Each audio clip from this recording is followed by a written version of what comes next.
Hey! Hope you're having a lovely day. Welcome to another episode of Turkish in 2. In today's video, we'll be covering a few useful words related to days of the week which we learned in the previous lesson. By the end of this video, using the words we cover, you'll be able to make some basic sentences in Turkish.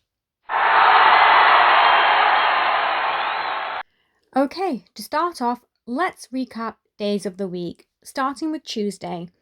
Salı, Çarşamba, Perşembe, Cuma, Cumartesi, Pazar, Pazartesi.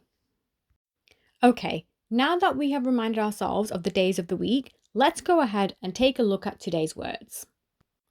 Starting with day, gün, gün.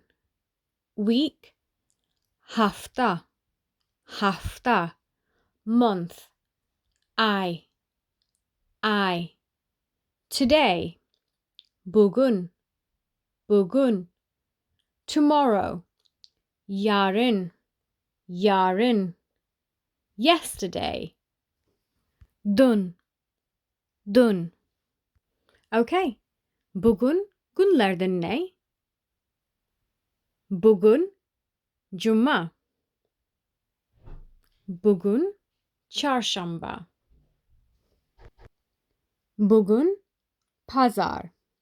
So go ahead, tell me what day it is today. Bugün günlerden ne? Why not leave it in the comments below? And I will see you in the next video. İyi günler.